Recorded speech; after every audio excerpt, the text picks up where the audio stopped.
Hey there, lovely soul. Welcome back to Noah's Stories. Have you ever met someone who completely changed the way you see the world? Today's story is about bold dreams, quiet strength, and a love that blossomed right in the heart of New York City. Let's dive in. The golden light of dusk spilled across the gleaming towers of Midtown Manhattan.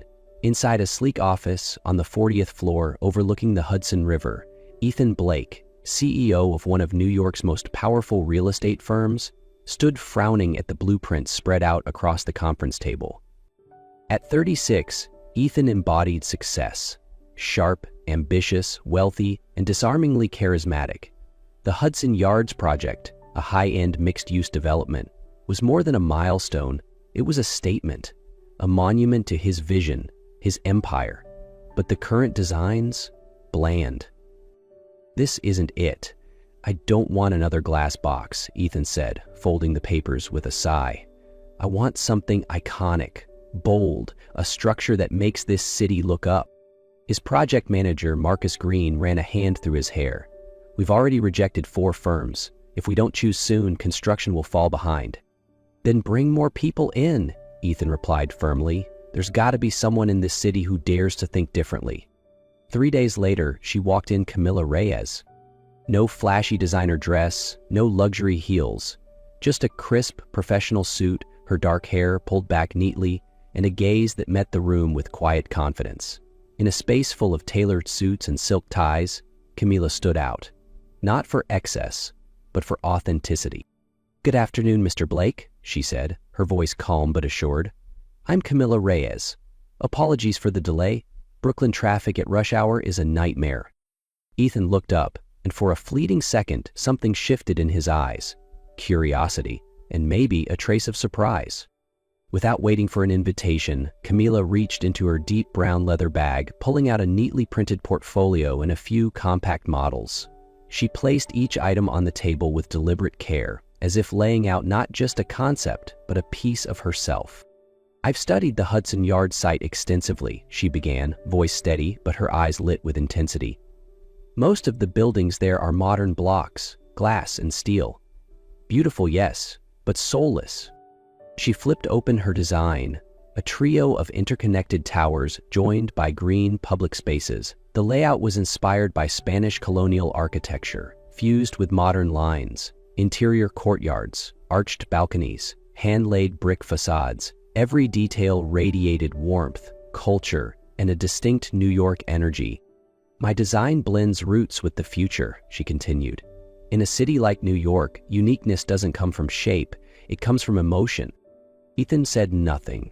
He'd sat through dozens of pitches. None had felt like this. Where did you study? He asked, his voice lower now, more curious than formal. Columbia, Camilla replied. I grew up in Williamsburg, Brooklyn. My family's Puerto Rican. My father was a carpenter. I grew up with the scent of wood and paint in my lungs. Architecture is how I tell the stories he never had the chance to finish. For the first time during the meeting, she smiled, gentle, genuine. Camilla, Ethan repeated her name carefully. I think we should talk more about this design. Are you free tonight? She looked at him without blinking. I appreciate the invitation, Mr. Blake, but I prefer to keep all meetings within working hours.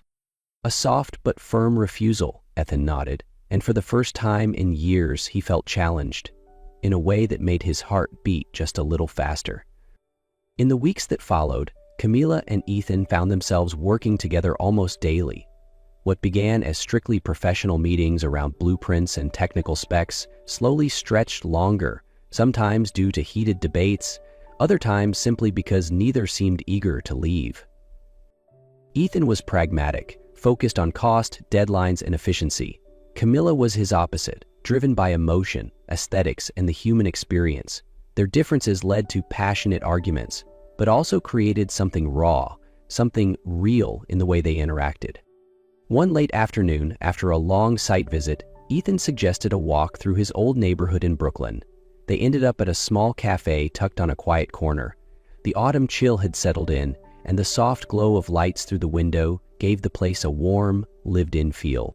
Why architecture? Ethan asked, his hands wrapped around a steaming cup of coffee. Camilla paused before answering. My dad was a carpenter. When I was little, I'd follow him to job sites. To me, a plank of wood, a brick, it wasn't just material, it was the beginning of a story. She met his eyes. I learned to imagine homes before they were built. Who would live there, laugh there, love there? That's when I knew. It's not just a job, it's a purpose. Ethan said nothing at first, just watched her. In that moment, Camila wasn't just the architect he'd hired. She was the woman quietly challenging everything he thought he knew. Something in him began to shift, something he couldn't quite name, but he knew exactly where it started, with her. One crisp weekend morning, Ethan invited Camila to Highline, the iconic park built on an old elevated railway in the heart of Manhattan. He told her he wanted to show her a lot adjacent to the project, one they might expand into later. They walked side by side along the wooden path, surrounded by greenery and modern art installations in the quiet chill of New York's autumn. The hum of the city echoed in the distance, but between them, there was a rare stillness. Ethan stopped at a spot overlooking the Hudson River. He turned to her, eyes serious. "Camila," he began, "I know this started as just a project, but for me, it's become something else. You've made me see the world in ways I never did before." Camila didn't speak at first. Her gaze drifted to the horizon, where the sunset was starting to wash the skyline in orange. "We're from two different worlds, Ethan," she said softly. "You're Manhattan, I'm Brooklyn. You grew up on million-dollar deals, I grew up on layaway dreams. But when I'm with you," Ethan whispered, "I don't think about the distance. I just think about being closer to you." He leaned in slowly, giving her time to move away. But Camila didn't step back. She didn't flinch. When their lips met, it wasn't hurried or impulsive, it was a quiet confirmation that something powerful had begun, despite all odds. That autumn afternoon, Ethan brought Camila to the center of the Hudson Yards site, where, according to the plans, a hanging garden inspired by classic Spanish courtyards would one day bloom. Steel beams towered above them, casting long shadows, while golden sunlight wrapped the unfinished space in warmth.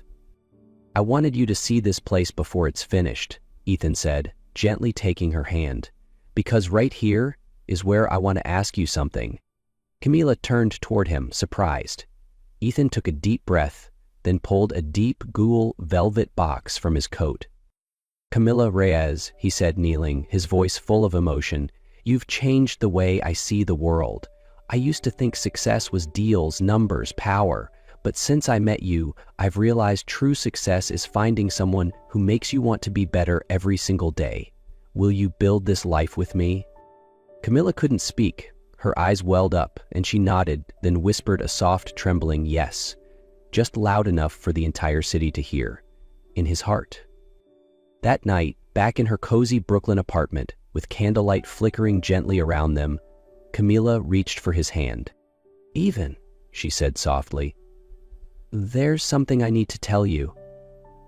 I've never been with anyone before, in every way.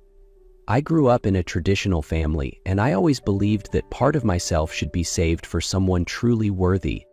Ethan paused, then pulled her into his arms. "And you chose me," he murmured, his voice rough with emotion. "That's the greatest honor of my life."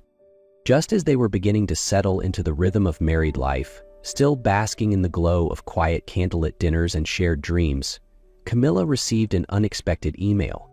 The subject line was cold and clinical. "Design modification request. Immediate attention required." Sender: Veronica Chase, Deputy Chair, NYC Urban Development Commission. Camila had never received direct correspondence from the powerful woman before. The message was brief but loaded.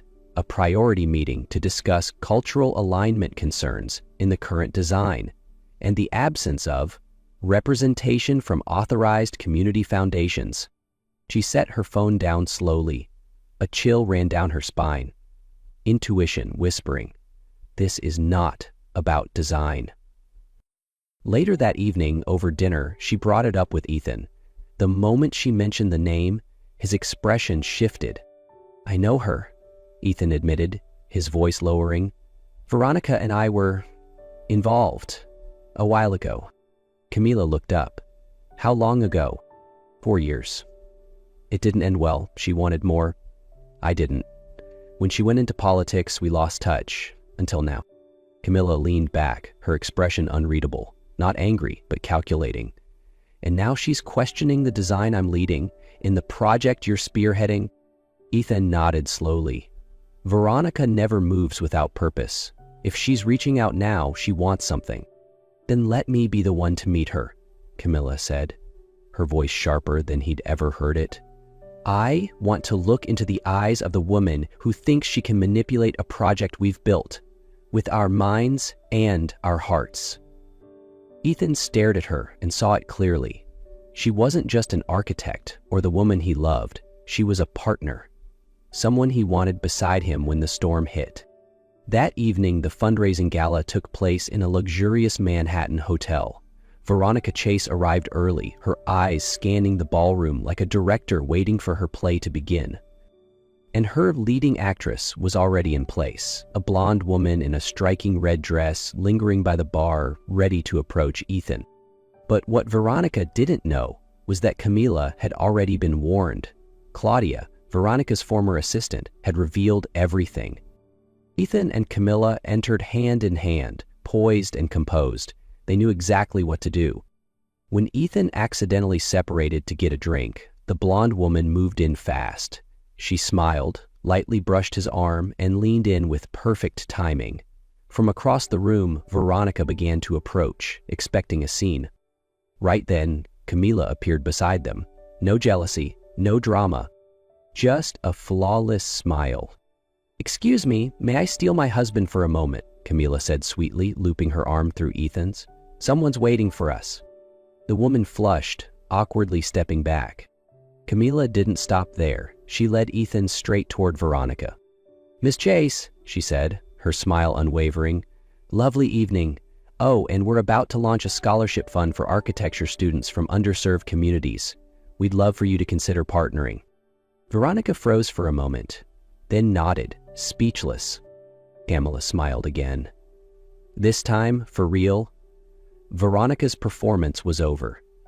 But she had cast the wrong lead. After the gala, Veronica went quiet. No more emails, no surprise inspections, no forced meetings, just silence. The kind that feels more like surrender than resolution. Camila knew it wasn't approval, it was retreat, quiet and bitter. But for her, that was enough. The Hudson Yards project continued on schedule. Camila's Latin-inspired design was praised in the media as a fresh breath at the heart of a steel and glass metropolis. The courtyards, terracotta walls, and green spaces woven into the architecture made residents feel something rare in New York: connection, belonging. At the grand opening, Camila stood beside Ethan on stage. He held her hand under the flash of cameras and echoing applause. And then, before the press, Ethan announced the building's official name, La Vida. La Vida means life, he said, and this project proves that the most enduring structures are built from the heart, not from spreadsheets. As the crowd erupted in applause, Camila gently squeezed his hand. They looked at each other, not with the spark of something new, but with the warmth of something chosen, grown, understood. Weeks later, they moved into a small home in Brooklyn, a house Camila had designed herself. It had skylights that caught the morning sun and a tiny garden where she planted seeds her mother had mailed from Puerto Rico. Their life wasn't loud like the city around them, but it was steady and full. One rainy afternoon, while Camila was sketching in her sunlit studio, Ethan walked in and placed his hand on her belly, now curved with a quiet promise. "Do you think our child will love it here?" he asked. Camila smiled, placing her hand over his.